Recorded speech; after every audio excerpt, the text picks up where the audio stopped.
the TBBBAM show. What's up? We're coming to you live from a shitty alley in San Francisco in a car. We're in a car right now. We're in my car. Yeah. Are you comfy? I'm actually quite comfy. Leather seating. It's really nice. Dude, you got like some padding on the car. You guys can't see this right now, but he's got like this really, like, it feels like sheep's wool almost. It's incredibly nice. We rolling in style. Hello, I am East Bay Al, and this is my co-host Garrett. Welcome to the TBBBAM show. Yes. Where two best boys bitch about music. You know it. Any which kind of music. It don't matter. No. It's all able to be talked about because we have entire lifetimes devoted to this craft, this music. We can talk about this for hours and hours and hours and decades if we wanted, but we're just coming to you for our fourth show? Third. Awesome. We kept it up pretty well.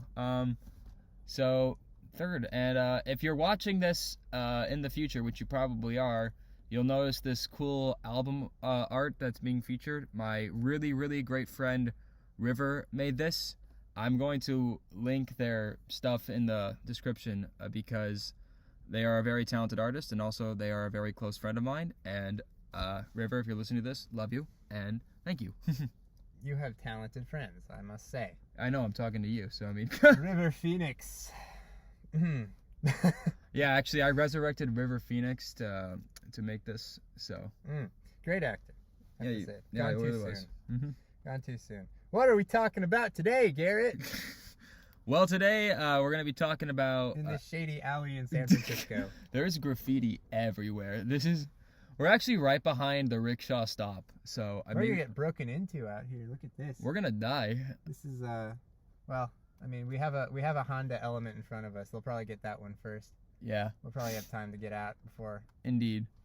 So today we're gonna be talking about albums, specifically albums that are near and dear to our hearts, albums that we have to listen to all the way through, like albums before you die. You just need to just go through and just pick everything apart and just dissect every little musical aspect of why it gives you that high, that feeling of life that you just cling to and it just keeps you going from your 9 to 5 so that you don't jump off the Sears Tower in disgust with life. It keeps you rooted to your joy.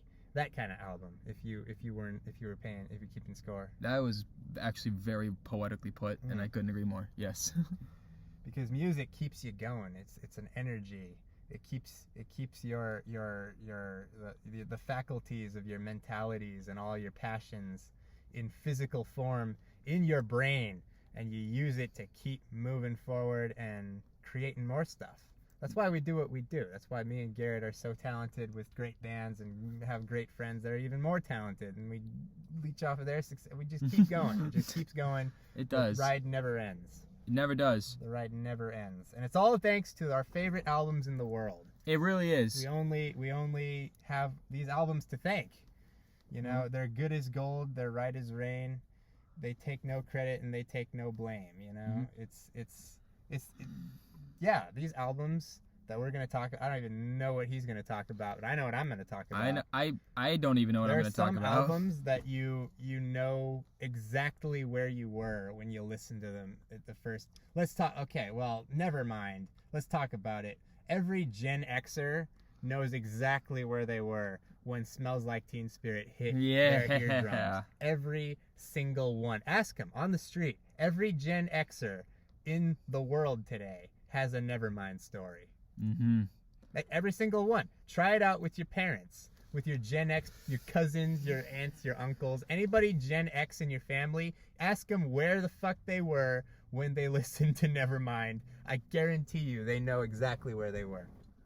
I couldn't agree more. Nevermind is just such it's such a pile drive in the ass. I know that's a weird way of putting it, but there's no other way to put it. It was the birth of grunge. I mean, obviously Bleach was at the birth, but just Nevermind just took everything great it was even about bigger than grunge. It took a new age. It took punk rock to a new age. Is what it did.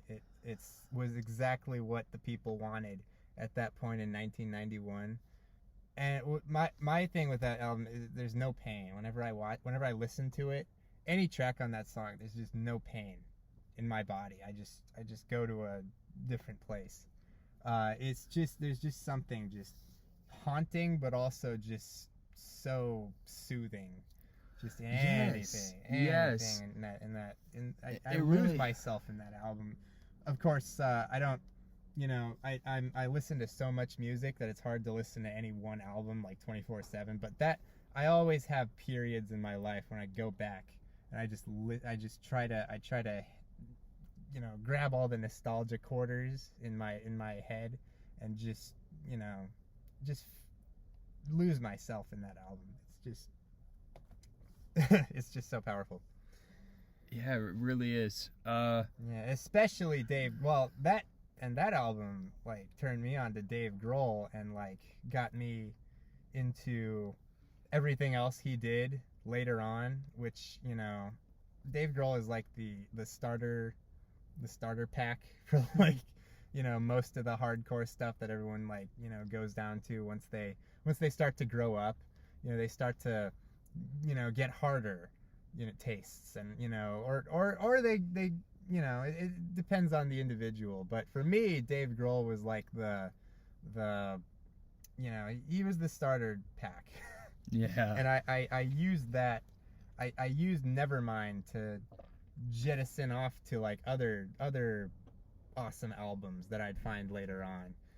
But like I always just keep going back to Nevermind, because like you never forget like your first, the first couple albums that your parents give you, never, that your cousin, your brother, your aunt and uncle, they, Nevermind is always on one of those lists of, pretty much any musical nerd you can find. It was just so just different. It was such a breath of fresh air from the,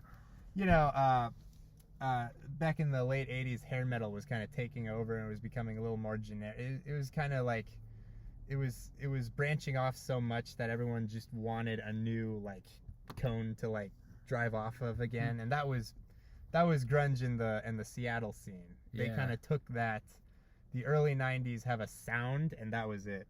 Definitely. Mm-hmm. That's great.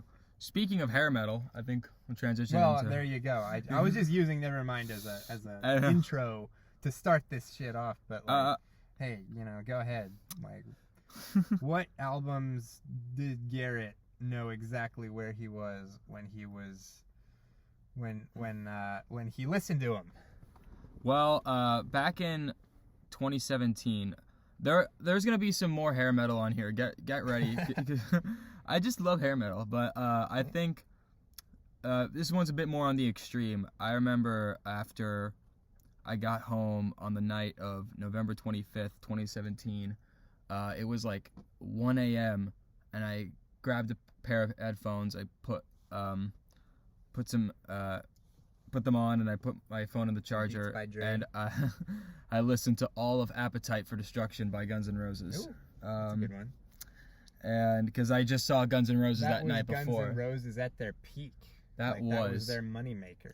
Even if Guns N' Roses makes an album now and it's absolute dog shit, I won't care because Appetite for Destruction is just so raw and unforgiving, and I love it so much. Every single song fucking slaps, and you can quote me on that. Every single song I have heard off this album, I have heard live when I've seen them, and every time I just never get tired. The only song on here that I just don't listen to that much is Think About You.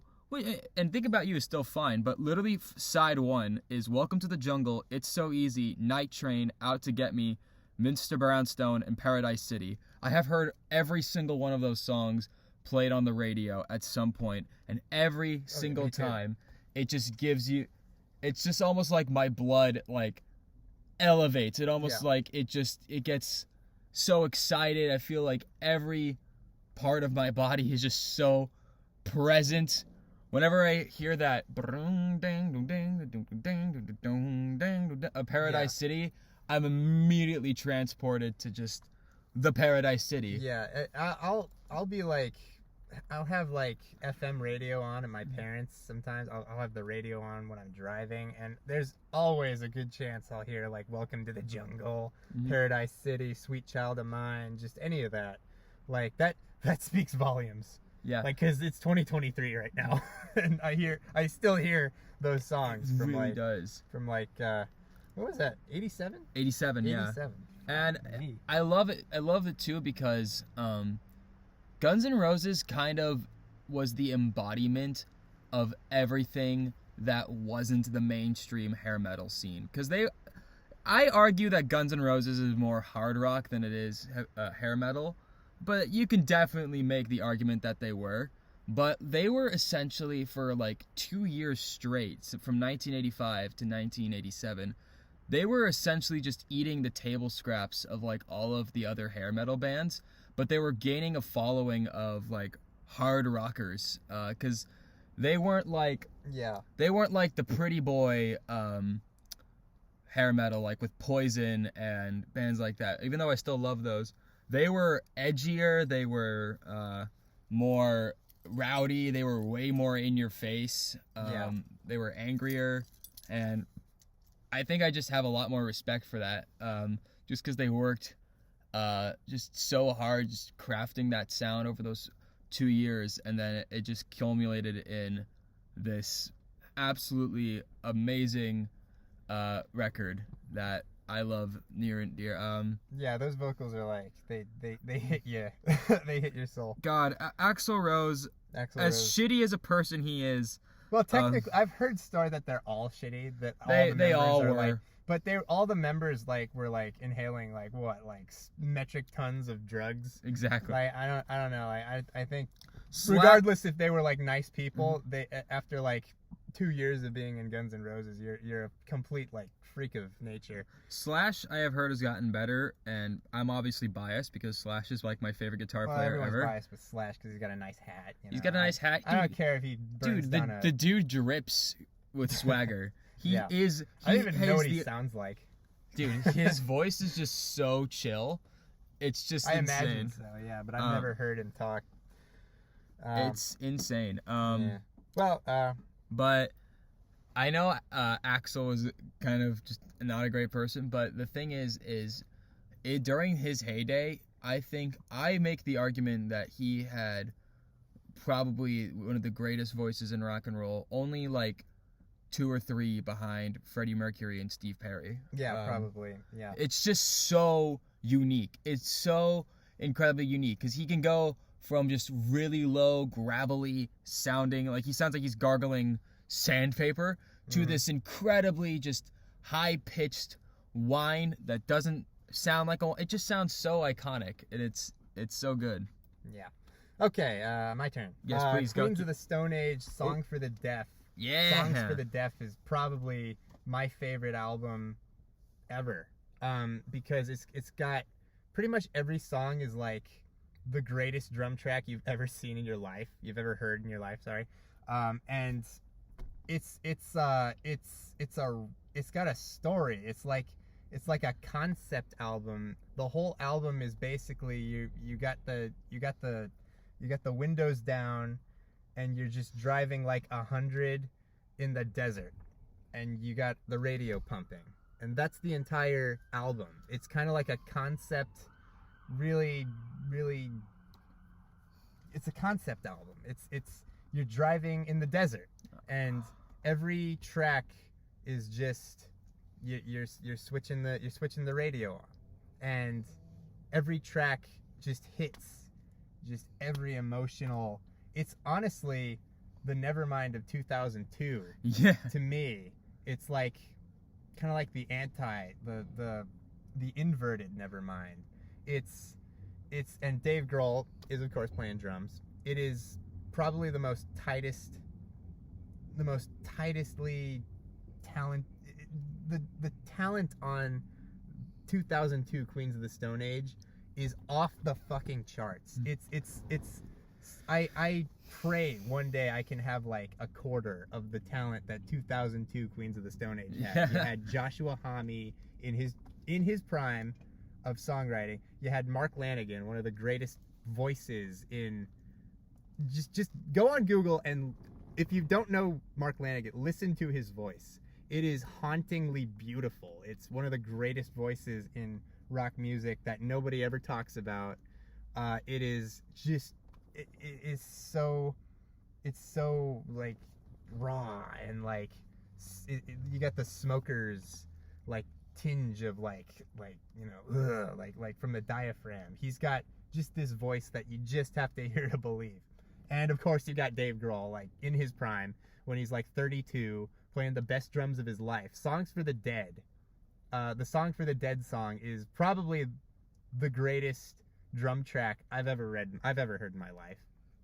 It like that drum track goes through my head constantly as I'm living life. It's that good. I know it inside and out.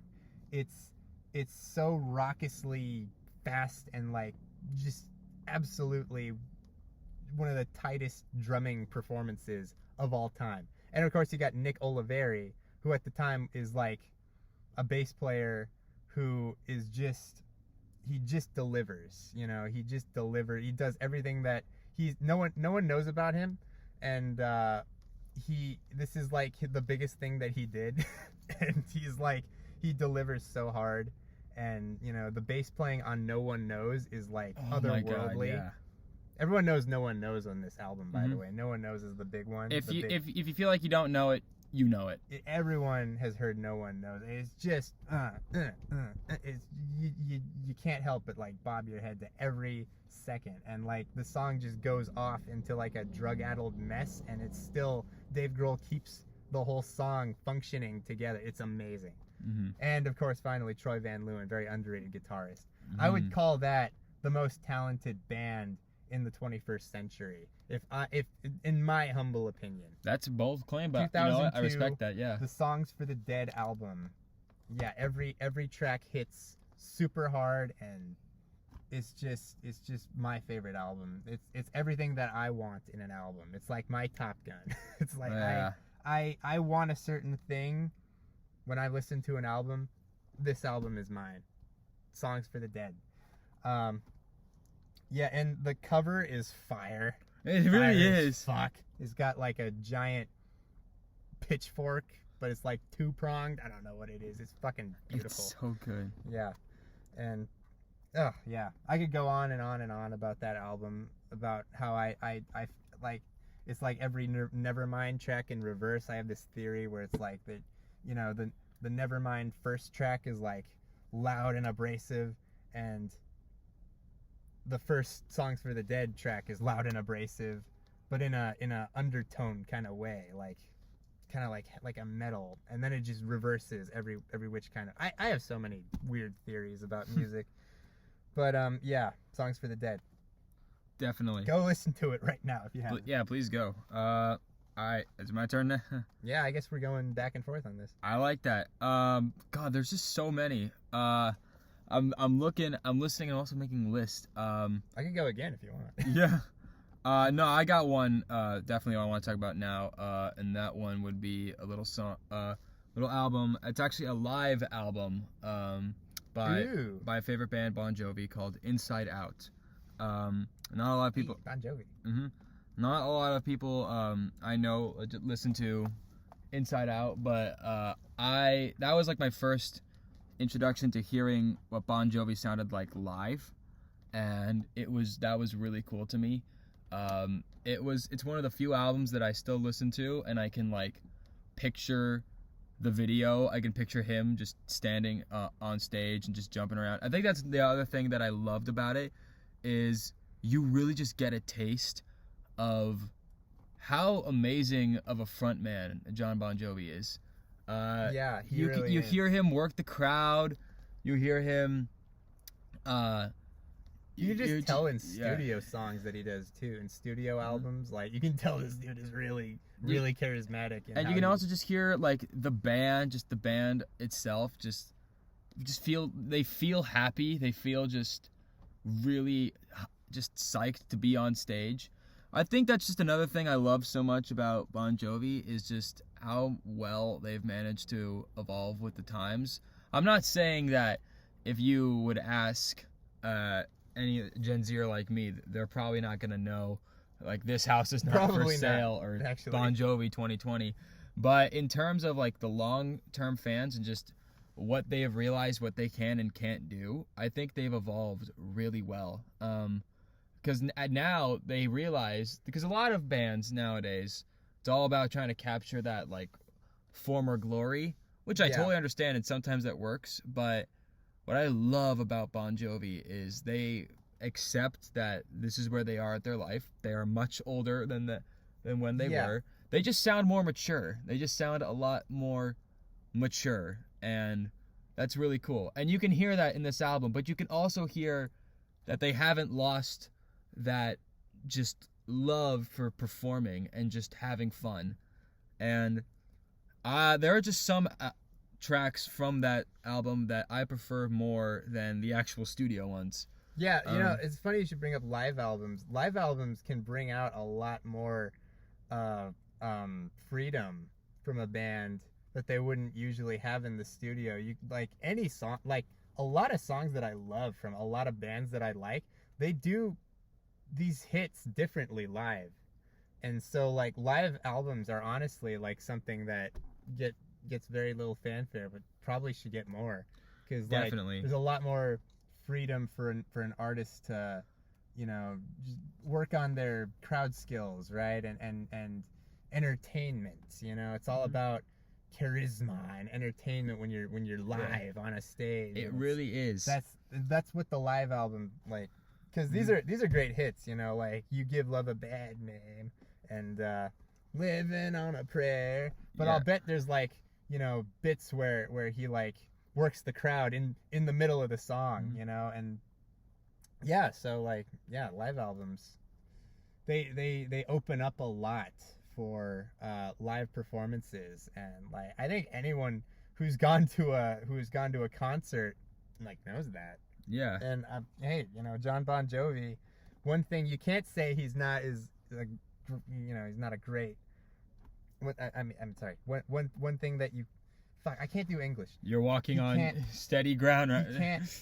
One thing you can't say about him is that he's not a great. Yeah, that's it. He's not. Yeah. He's not a great front man. Yes, I agree. I should have said that the first time. I don't know. Hands down, probably. I don't have dyslexia. What are you talking about? Definitely the best front man I've seen, for sure. Well, I never saw Freddie Mercury, so yeah. Well, I have seen. Obviously, I mean, Freddie Mercury. There's just no contest there, obviously. Mm-hmm. Yeah, you know, another album that I cannot get enough of is the Andrew WK album, I Get Wet, which is it's basically a song that you put on during a party, and it'll just fit everything. You know, you're good. You know, when you got like a really cool like party with like 100 people, and there's dancing and there's booze and there's like lots of, you know, crazy shit going on, just put on Andrew WK's I Get Wet. You know, it's just, there you go. You don't, music is taken care of. Like, Party Hard, She Is Beautiful, Ready to Die, I Love New York. These songs are, they will set your heart ablaze. Like, they will make your heart like go erratic. It will make your like just try it. Like, just listen to that half of that album and watch yourself like fucking, if you let yourself, you will mosh in a circle with no one around. Yeah. It's happened with me. Like, the first time I listened to these songs, I could not help but headbang. That's what I did too. Surprise privilege. Andrew WK is a nut. He's a nut, okay? Like, there's nobody in this world like Andrew WK. He's the party god, the party king, but he's like, nobody really understands him. Like, he's his own drum. His own drum. he is his own drum. He doesn't even have a drum that he beats to like a different beat. He is that drum. And also, he's dating Kat Dennings. Oh, Can you yeah. believe that? I couldn't believe that when I just have no idea how to even describe Andrew WK. There's no point to. He's just a party. He's a guy from the planet of party, and he crash landed here, and he doesn't really know what the fuck he's doing either. Wasting Light is my favorite Foo Fighters album. Oh, okay. Wasting Light, honestly, front to back is like it's similarly to the other albums I talked about. I just have spurs where I go back and I just listen to just everything, because that album was done in one take technically, because they did every song like front to back.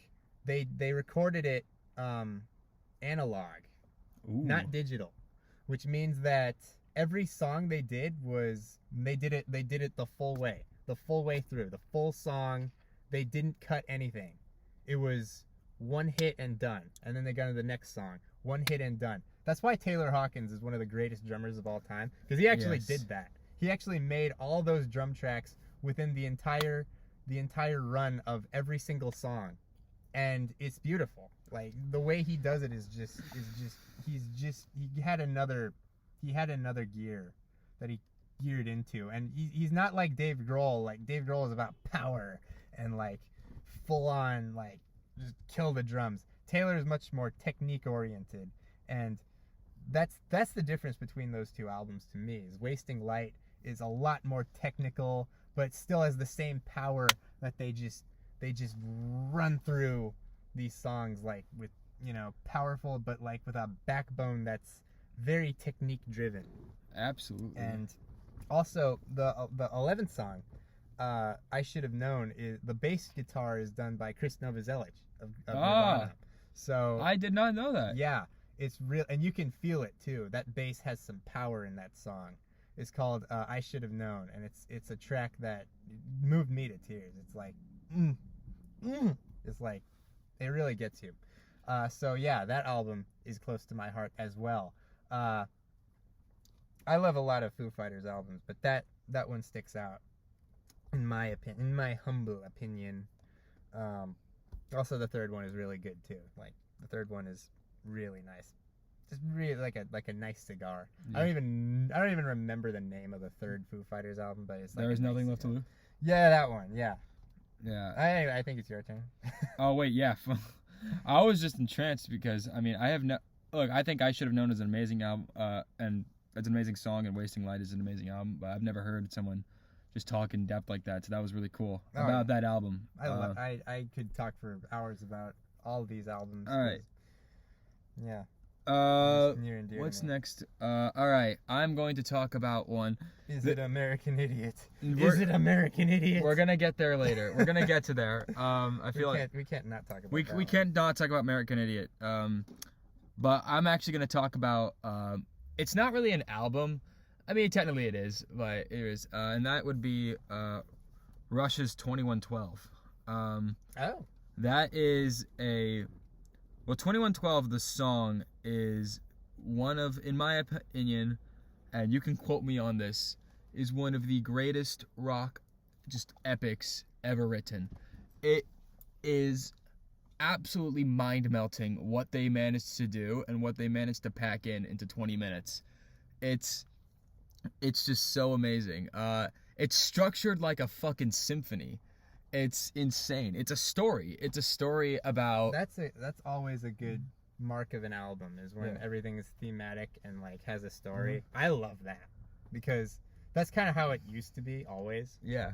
It's kind of like a lost art. Everything's now like a collection of singles, but like it used to be like you have a bunch of songs. There used to be like they had like an arc, like they had like a theatric kind of thing. Yeah, and 2112 had that, and then the songs on the other side, you know, you had Passage to Bangkok, and what's the other one? Twilight Zone, which are, again, those are bangers.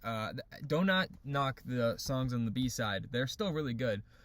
But just for having that 20 minute and 30 second song, just epic, is incredible. And I love the story behind it. Because for one, Neil Peart, also one of the most amazing drummers ever, Agreed. He made this incredible story about, this dystopian future where music is controlled by computers, and that blows my mind. How ahead of time was. Not only just music, but everything is controlled by computers. And then sounds like today. And then he discovers the person in the song discovers a guitar, and he discovers what music was really like, and what is music really like? And it's just this really cool story about this guy discovering music in a dystopian future. And so the story is awesome, but I love the actual story as to why they made it, because before that was Caress of Steel, which is probably one of their least talked about albums. It's still great. Bastille Day fucking slaps, but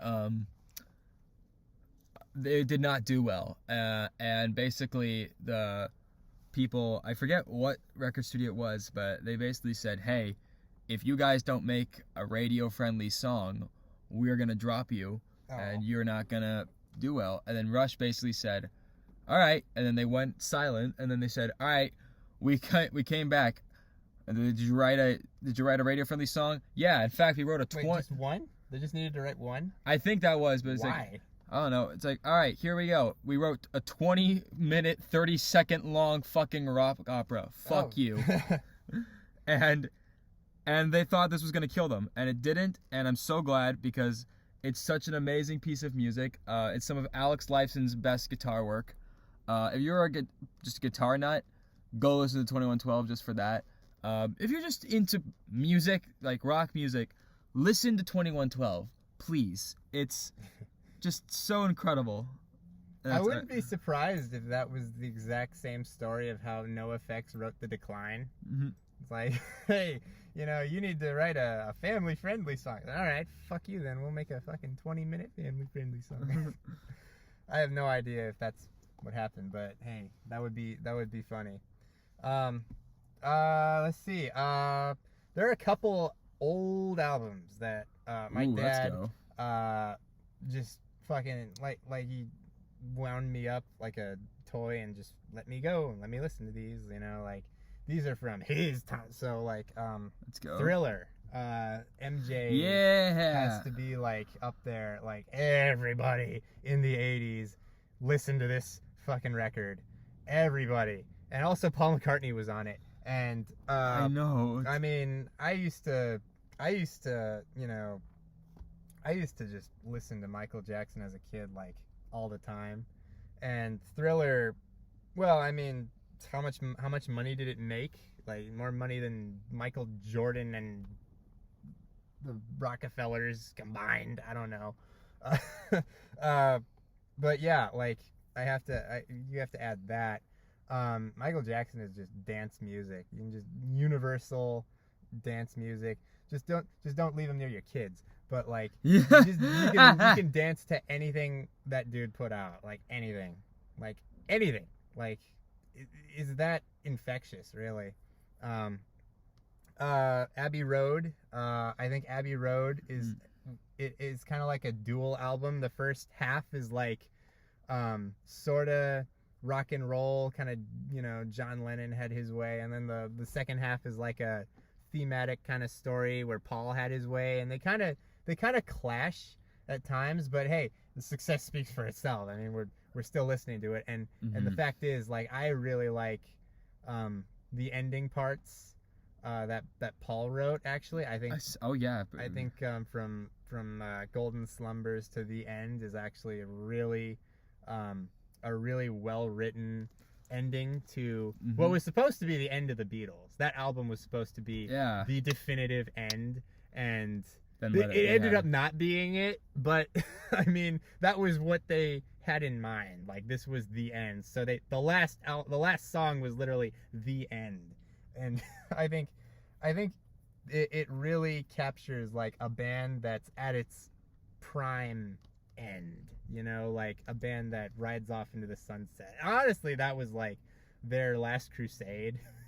For sure. they you know, they could have done more, but they just chose not to, because like they rode off into the sunset. Like it was you know, it was a good run, right? And I think that's what Abbey Road really, like, you know, strikes a chord in people, because it's got that ending juices that flow, you know, like you For always sure. feel like there's a sense of finality. I hope Dead End Job has something like that, because I hope Dead End Job like ends when we're just enough that we're not old, that we're not like, you know, trying to get back to where we came, but like we ended out on top. We on our own terms, like we committed seppuku. We went out on our terms, baby. I feel like one day you will, definitely. And that's what the Beatles did, sort of, because they did it again. They did another album, but honestly, like the energy that made Abbey Road cool was still there. Pet Sounds. I always listen to Pet Sounds. Yeah. The Beach Boys are kind of the same exact thing. They're just the Beatles, but more hippie. And, a lot of those songs are like great stuff to listen to when you're a kid, because like it really is. You know, Brian Wilson's voice is like really, really soothing and like very high, and like, you know, you just and then you got like Dennis Wilson, who's like, he's like some grungy, like, you know, weirdo who sings sometimes, and then there's Carl Wilson, who's like in the middle. You know, he's a very sophisticated, cosmopolitan rock star that sounds. Oh, your computer almost fell. My computer almost fell. We're still in a car here. We gotta make sure that our equipment is up to snuff. That works. Yeah, there you go. Just a lot of stuff like that. You know, Wouldn't It Be Nice? God Only Knows. Everyone hears these songs. I imagine, in my experience, everyone listens to these when they're a kid. 'Cause like, I don't know. That's kind of. Is there a reason for that? Like, I don't know. I don't know. If that's Just true. Beach Like Boys, that just was soothing. that was just my experience, and it seems like it was everyone in my family's experience too. Like they just listened to that when they were kids, you know, and they got. Then, you know, and then of course you become a hate-filled teenager, and you rage against the machine, and you gotta listen to Nirvana and then black death metal, and that's like that's when you have your first heart attack, and then you're like, okay, I'm going back to the hippie stuff, you know. I just told the story of like a million people right now. But no, yeah. Oh man, what else? Operation Ivy's Energy is one of my favorite albums of all time, and it's not just, hey, let me tell you, it's not just Knowledge and Sound System, okay? They got bangers. You just gotta keep going. You gotta keep listening to these. Bad Town, Bombshell, Unity. Unity is one of my favorite songs of all time. Like these albums. I mean, that album. What am I saying? These albums for? That album was the predecessor to the pop punk like rise in 93, 94 that kind of took off after grunge sort of fell off, and that was such a underground hit that it paved the way for like everything that came later. You know, Green Day, Rancid, all the pop punk stuff that you heard at When We Were Young. That was Operation Ivy. Every single one of those bands owes a royalty check to Operation Ivy, because Op Ivy was the first that went around the world. Not the world. Well, they had one tour across America, and everybody cool was there. Everybody cool was at one of those shows. I think it was. My uncle told me it was like 60 shows in like 62 days. Yeah, it was insane. Like that's what they did back then. Those are the forefathers of touring, baby. Like Operation Ivy, like. Oh, hey, did you hear that Tim Armstrong and Jesse Michaels are coming back together? What? They have like a band now. Oh my god. As like a little digression, but I think it needs to be said. Like Tim Armstrong and Jesse Michaels have a band now, and it's like the first time they've had a band since they broke up in '89. Like that's actually really cool to me. That because is it's like, incredible. Yeah. I mean, hey, you know, Mhm. you guys have so much history together, and they, like I said, they're the godfathers of punk rock and like what came later. So, They really, yeah. if you like any band that came later, that's at least the least bit punk rock or pop punk, you have Operation Ivy to thank. Yes, you Thank do. you very much. Yes, you do. Yeah. All right. I'm gonna speed run some really quick because there are some that I really love, but I don't want to talk about too much just because reasons. But there are ones that I love. give the So skinnies. we're gonna do a speed run. First one is Prequel by Ghost. Prequel was or is it Prequel? Prequel. I say Prequel because that's how it looks like it's spelled. Prequel was introduced to me by my really good friend Lars, who is big metalhead. So Lars, if you're listening to this, thank you.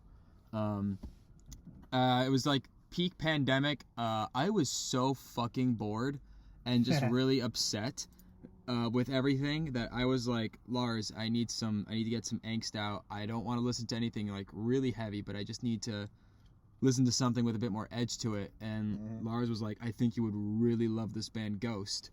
And I had never heard of them before. I'd seen the logo, I'd seen the face, and I'm like, oh, that's pretty freaky looking. And I remember he sent me Prequel, and the first song I listened to was Rats. And I was getting kind of nervous because I was like, oh, is this gonna be like just all the time? And then all of a sudden I just hear this really just unique voice just go, in times of turn. And when I'm like, whoa, what the fuck is this? And all of a sudden, you know, I'm just hearing these like super heavy riffs, but these just really just catchy vocals. And all of a sudden, just this growling rats. And then all of a sudden I'm hearing, oh, and I'm like, what the fuck is happening?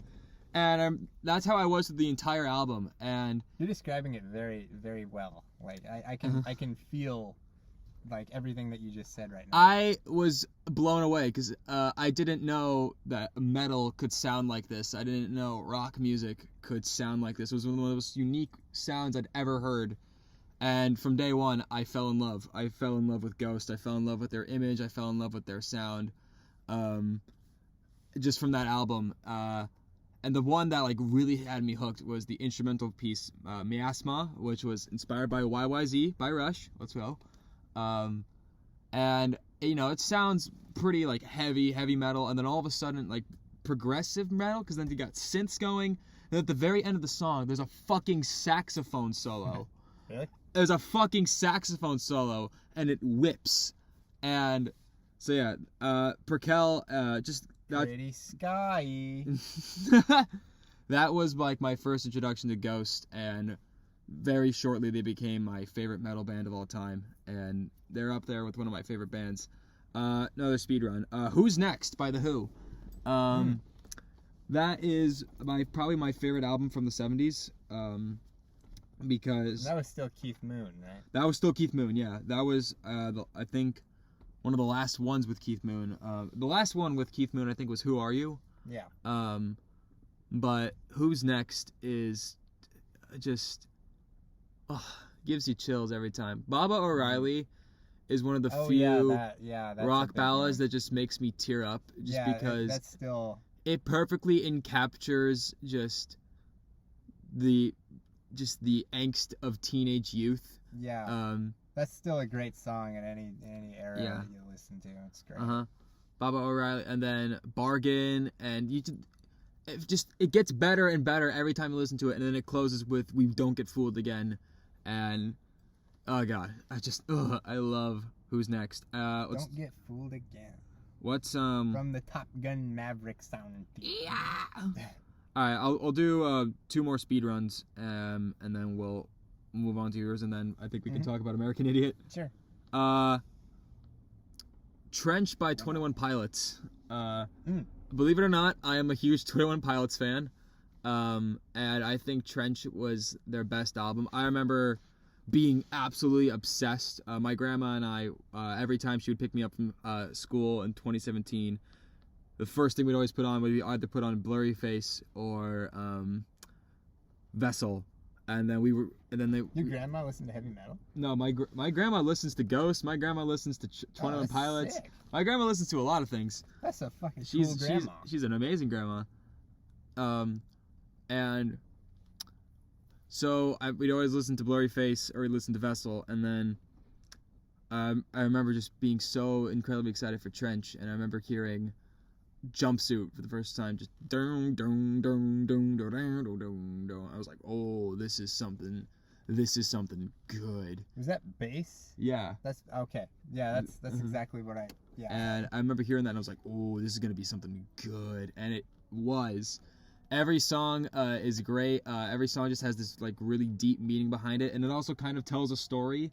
And it's a weird one, but it's just also a really, it's a good story just about promoting just like to take care of yourself, like don't kill yourself.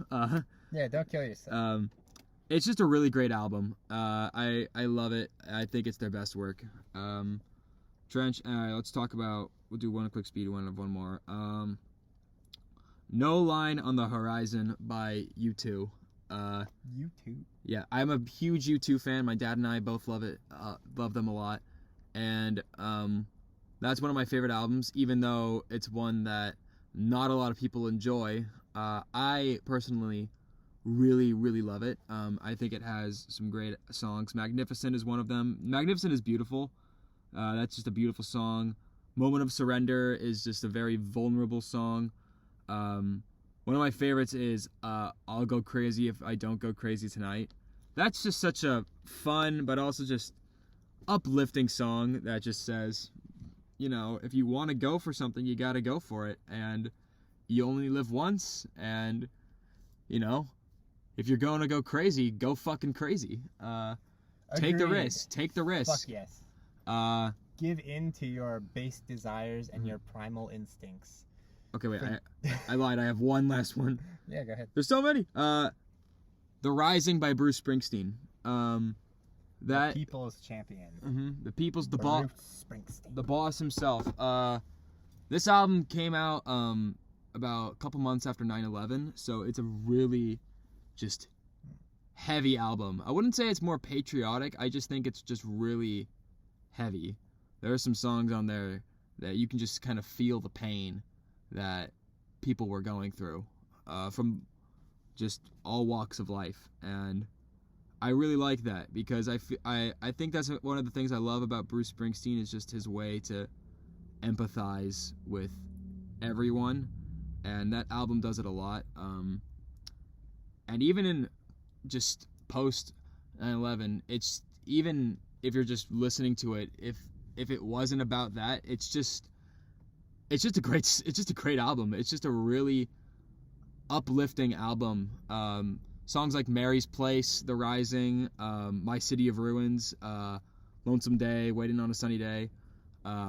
Those are songs that were with me all throughout my childhood. So those are songs I just look back on with a smile, and also just, you know, they remind me just to keep on the right path. Now that we've talked about childhood, I think we finally come to strike a chord. Well, hold on. I got a couple more. Okay, never mind. All right, we're almost there. Yeah, Them Crooked Vultures, for no particular reason, other than the fact that it's a band with Joshua Homme, John Paul Jones, and Dave Grohl. Like I mean, I don't even care if the songs suck, which they don't, by the way. Every song is fire. But even if they did suck, I would still be a fan of that band just for that reason. You got the bassist from Led Zeppelin, and that's like you got like the Marvel Cinematic Universe like boner going on in my nerd brain, in my nerd, like, cause like I just love it when like all these talented rock stars from other bands like form to make a fucking badass band that's even cooler. Like it's everything I like my channel awesome watching ass loves, in like you know, just hey, more crossovers, more you know, A-list celebrity rock stars working with each other. That just strikes a chord in me. I don't know why. I just love it when, you know, they work together. And NWA, old NWA. Ooh, the N-words with attitude. I don't know if I have the N-word so I'm not even gonna try. But no, but we don't. Yeah, that every album, every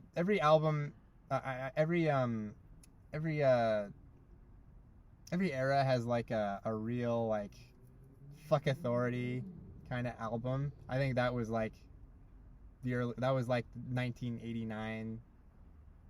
That was that era's fuck authority that, you know, that pissed off, like, it's first of all, like, it doesn't work unless there's culture shock. That album would not have worked if it didn't piss people off, and it didn't piss off like people who like were like really, you know, hardcore like bootlickers, you know, that really liked, you know, the civil rights era didn't fix like everything.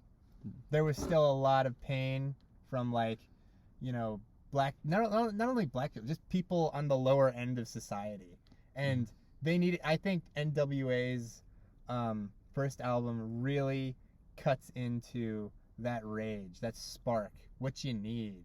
You know, it's like anti-authority. That's all it is, and that album is perfectly anti-authority, 100%.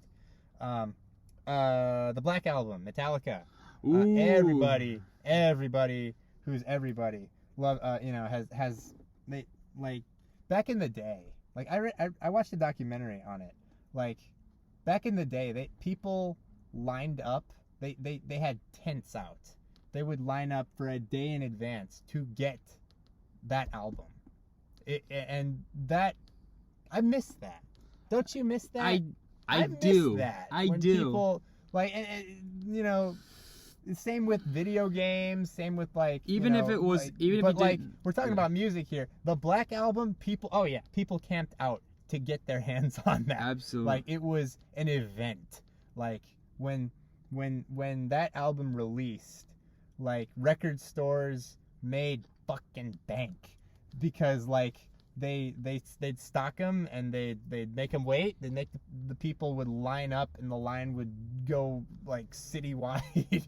Like, people just they obsessively wanted a piece of that album, because Metallica was such a big, like, we're not even talking about Metallica now, because Metallica's new album just dropped right now. Seasons, yeah. But we're talking about 91, okay? Mm-hmm. This was like old Metallica. The game was different. The game board changed. Like, and the whole deal was physical copies, right? CDs. And people showed up for them. Like, because they loved the band, and they were passionate about any new content that band made. Also, and the album was awesome. I like, just talking about it makes me, and the album was awesome. Yeah. Duh. But, like, I mean, just thinking about it now just makes me long for those days, because, like, that was just, you just had to be there. You know, you just had to be there when people were putting up tents and waiting to get a copy of the Black Album. Like, it's just, it makes me cry, really, because it just shows just what music can do, just the fans. Because now we're desensitized to it. Now we just have Spotify. Oh, the new Metallica album came out. You want to listen to it? You can listen to it right now. Hey, just pick up Spotify, you know? But back then you had, like, everyone who wanted it, you went out, you waited in line, and you got yourself, and when you got it, when you finally got it, it was the greatest feeling in the world. Yeah. It was like, you know, you get that video game, like, and it's in your hand. You can hold it. You can lick it. Yeah. You can feel it. It tastes so good. Indeed. Right? So the Black Album. Definitely. Oh, yeah, and it was fucking great. Like, Enter Sandman, The Unforgiven. Like, these songs are still, like, again, you always hear these songs because they're just that good. And that was 91. Indeed. This is 2023, and you're still hearing these songs. On a completely different tangent, I just think as a musician now, I have a greater appreciation. A musician who has music out, they have a greater appreciation for that feeling of just lining up and getting. Quick tangent. If you want to support artists, your local music, I know it's hard, but buy their shit. Like, go out and actually, like, buy their merchandise. Honestly, or buy, like, a physical copy of their music. Like that supports them the most. It's only a fraction, I imagine, of what it felt like, but I still feel a fraction, I imagine, of what I'm supposed to feel when I go to a band and they have an album that's physical, and I pay, like, $10 out of whatever I had in my wallet, and I get it. And it's a great feeling. It's still a fraction, but I feel it. I feel the passion of, like, now I have a new piece of music, and I'm gonna listen to it when I get home. It's a great feeling. It really is. Great feeling. Last one, Led Zeppelin 4. Yes. Any song with any album with Black Dog, Rock and Roll, and Stairway to Heaven, like, you know, there you go. You have a hit. You already have a hit. You have a nostalgia bastard, you know, child of bliss. But that's the thing, is like every single song is a fucking incredible. Like, what is it? It's Misty Mountain Hop. When the Levee Breaks. Yeah. God, yeah, it's so good. That was their 4th album. Going to California. Yeah, Going to California. Yeah. Honestly, like, you know, rock and roll's drum solo is still something that I just it just chills down my spine. John Bonham was a fucking beast. Indeed. Too bad he made his liver just die. Fucking explode. Yeah. Yeah. Also, Back in Black. Kind of same thing. Shoot to Thrill. That was such a. I think that's the #1 money-making album of all time. Actually, it might be. Or if it's not, it's #2. And either way, I think it's deserved, because what a fucking comeback, and also just, it slaps. You can't go wrong with Back in Black. All right.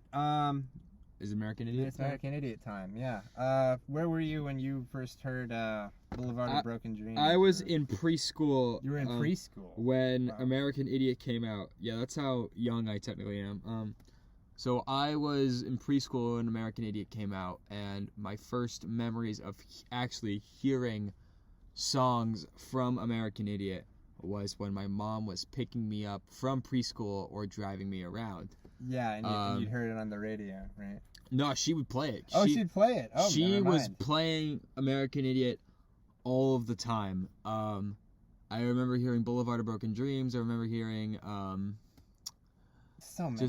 I remember hearing American Holiday was the Holiday was the first song, Green Day song I'd memorized. That I didn't understand what was going on, and I remember how I memorized it, because I remember the bass line and the riff always was like, oh, that was sick. But then I remember hearing it. Do you remember the movie Surf's Up? Yeah. With the Penguins? Yeah. That's in the intro. That in the intro? Yeah, and I remember hearing that. I was like, wow. Oh shit, that's the song that my mom plays. I didn't rewatch that movie. And dude, they play like 3 Green Day songs. It's great. Oh, crazy.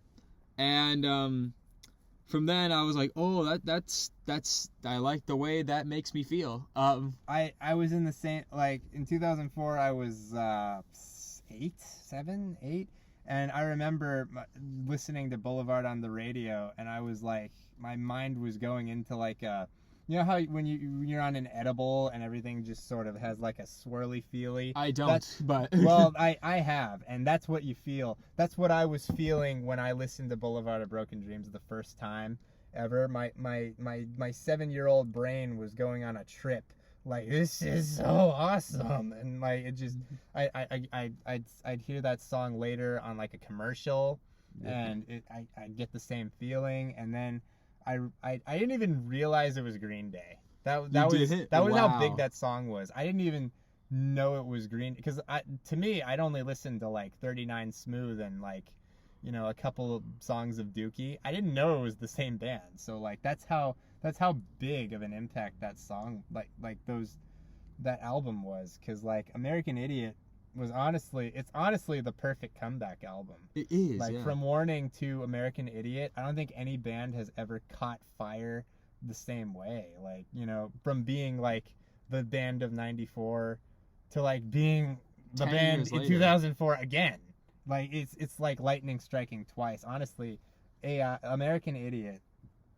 Like, also, let's not forget tonally it's perfect because it's about also, anti-war. It is It's about post how 9/11 fucking and terrible George Bush was.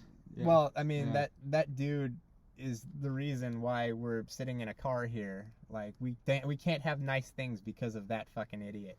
Yeah, honestly, for real. He was honestly the stupidest president of all time. And I'm counting Trump. Well, I'd say it's pretty close, good. But I actually saw this. American Idiot was my political awakening, by the way. Holiday is about how dumb Iraq was.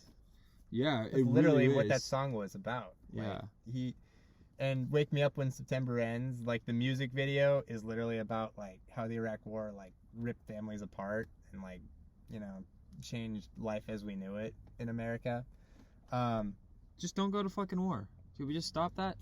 Yeah. I mean, honestly. I know that's not gonna change anything. Oh wow, speaking controversial. But I think if any album did make a premier like message that resonated, that was anti-war, it was American Idiot. It really was, yeah. Also, I'd like to say Jesus of Suburbia is probably one of the greatest songs ever written. I couldn't Nobody agree more. really gives it that credence that I think it deserves. Like, it should be up there with Bohemian Rhapsody. Yes. Like, in terms of like songs that are over 7 minutes, like it's a masterpiece. The way it love it. Captures like weirdo San Francisco like suburban life and like the, you know, just the shit that comes with it. Like it's the whole album really is just a great thematic arc, like about post 9/11, you know, weirdo dumbass America. You know, we were basically after 9/11 we were kind of like a chicken with its head cut off. Like, okay, we're gonna fucking make Iraq pay. Oh, Iraq wasn't responsible for 9/11. We don't care. We're still gonna go to war there, and we're gonna bankrupt our economy, and we're going to, you know, global warming. What's that? That's a myth. Like, we were in a weird place. We were, and we're also from 2000 to it's like, what are we gonna do about police brutality or you know, gay marriage, people not being able to marry who they love? They're like, fuck that, Iraq. Let's go. Katrina? More like Iraq. Yeah. Like, it was fucking insane just how we're still going in it, right? Technically. Although right now we're having like this, you know, early 2000s nostalgia, you know, is kind of hitting its peak. So like now, you know, we don't really remember like the bad shit after a while. You know, that's just how human beings are. No, it was. But what do you mean? Like, I don't remember much from the 2000s because I was still learning how to be a human. Right. But I just remember even when I was 6, because I was 6 in 2008, just the late 2000s just had this like cynicism to it that you see it everywhere. It kind of had that. Well, the stock market crashed. Yeah. Yeah. The housing market. That was unprecedented. No one had ever really had that since the Great Depression of the you 30s. can just feel. So like, yeah, that. In a way that was, and that led to like Obama, and like, you know, back in the day Obama was like godlike because like he, you know, that was exactly what we needed to hear. Hey, change. We need to change, you know? We need to change everything. Yeah, we do. I think. And that was his deal. That was actually how he got to be the president. I wish he'd changed things a little more, but what he did bring was pretty good. So. Yeah, comparatively speaking. I mean, that's a completely different like. We're not gonna get into that. We already did get into that. I mean, it's already a political podcast right now. It already is. I mean, but, well, you have to when you talk about American Idiot. We'll talk about more of it later, though, because honestly, we were talking about American Idiot. American Idiot really was a perfect picture, like a photograph of what America was dealing with 2004, 2005.